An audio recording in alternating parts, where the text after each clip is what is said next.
Hi there, welcome to my views and news. Two news stories. Firstly, over 2 dozen Ethiopian students were arrested today after they tried to protest in a region. Their whereabouts are unknown. Where were they taken? Why did security forces take action on the students?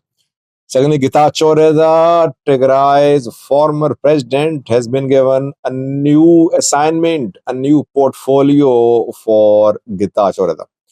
Let's have a look at this new story first. It was very expected that Getachew would be adjusted in some position on federal level. Getachew on very good terms with the Ethiopian federal government, Ethiopian Prosperity Party, whereby Prime Minister of Ethiopia, Abiy Ahmed, tried to save Getachew from being removed from Tigray, though the support from the government for Getachew was not practical support.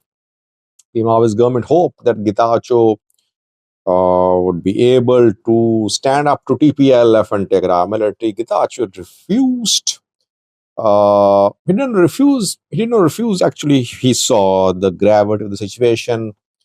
There would have been civil war in Tigray had Getachew tried to stand up to TPLF in Tigray. So he fled Tigray.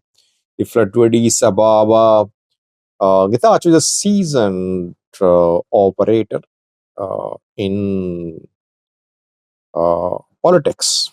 That is why federal government wants to use his political expertise.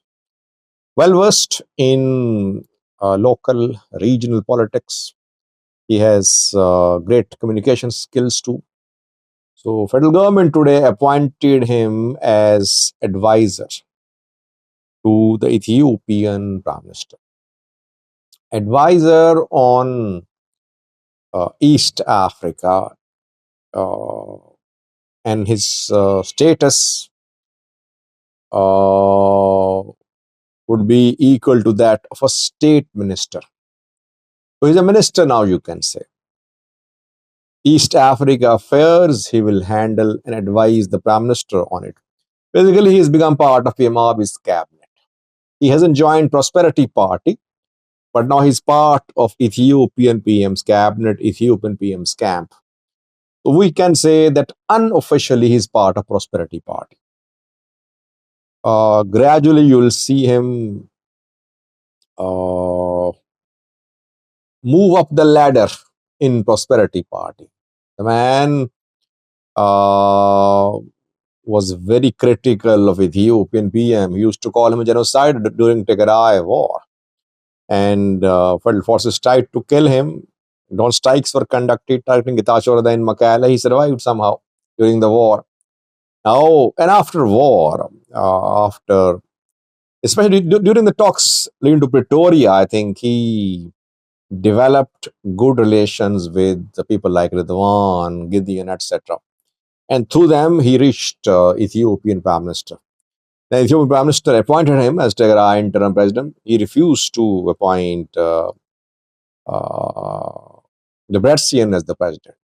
So he managed to develop ties with the Ethiopian Prime Minister. And that is why he was hoping that the Prime Minister and the federal government would back him in his effort to dismantle TPLF and rule over Tigray. Federal government did back him to some extent, but federal government did not want to deploy federal forces to support him. Now, Getachew will work in this capacity. Yes, he can be of support to the Ethiopia. Interestingly, access to sea issue, I believe, will also be handled by Getachew Reda. Ethiopia Eritrea relations will also be handled by Getachew. So the two key foreign policy issues will be taken care of by Getachew. He will advise the Prime Minister on these issues. Another issues too related to East Africa. I think the two issues I mentioned fall within the mandate of his ministry. So he can be of support to the Prime Minister of Ethiopia. I have been saying PM Abiy needs the support, the advice of experienced Tigray Preparation Fund politicians, including Getachew, others, especially military commanders too. Let's see what will he advise the Prime Minister uh, regarding relations with Eritrea, regarding access to sea. That remains to be seen. But he's managed to find a portfolio on federal level. He claims that he will continue his role in Tigray's politics, but I think no role for him now. Maybe after a few months, we might see him play some role, but right now, he has no role to play in Tigray. TPLF, Debrecen, and military perhaps not willing to accept him in Tigray now. Secondly, viewers, over 2 dozen Ethiopian students were arrested today when they tried to protest in a region.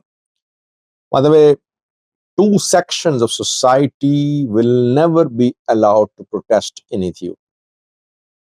Because if these 2 sections of society manage to organize themselves and start protests, they could be a serious threat to the government. Students and farmers. These 2 communities in the past played some role in the removal of governments through street protests. That is why whenever farmers protest, security forces take action. Whenever students protest, security forces don't tolerate it. This is what happened in Somali region of Ethiopia. So region of Ethiopia is led by President Mustafa Umar, who 2 days ago released a video, by the way. He said that he will ensure merit-based government structure in the region. He asked his coordinates to work to prove that they are capable of performing. And he said performance will be evaluated to accountability will also be ensured. He released a long video message just 2 to 3 days ago. But today in Jigjiga, security forces, which are under the control of regional government, they took action on students. Around 25 students were arrested this morning in Jigjiga. They're students of Jigjiga University, and they were protesting about exit exam, which they claim they have passed. They're not getting results. So the protest was not it wasn't a political protest. It was a peaceful protest. They only protested to raise voice about what is happening to them at the university. They were not resorting to violence. They did not block any roads. But as I said earlier, students won't be allowed to protest in Ethiopia because the protests could turn into large-scale movement against the government. Security forces were called. They then started dispersing the students. They used force. They beat students. Several students managed to escape. Others, some received minor injuries too. Over 25 were arrested by security forces. Where were they taken? No one knows. Now, fellow students, family members, they're trying to trace the students where they were taken after their arrest by security forces. But their whereabouts are unknown. Will they be released? Will they be tortured during detention? No one knows. I always say whenever you block peaceful political ways of protest, ways of struggle, you indirectly pave the way for the birth, for the expansion of armed groups in an area. This is what is happening in Ethiopia.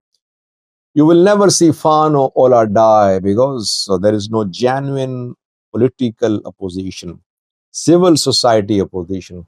student opposition allowed to speak, allowed to play a positive role in Ethiopian politics. Thank you for watching.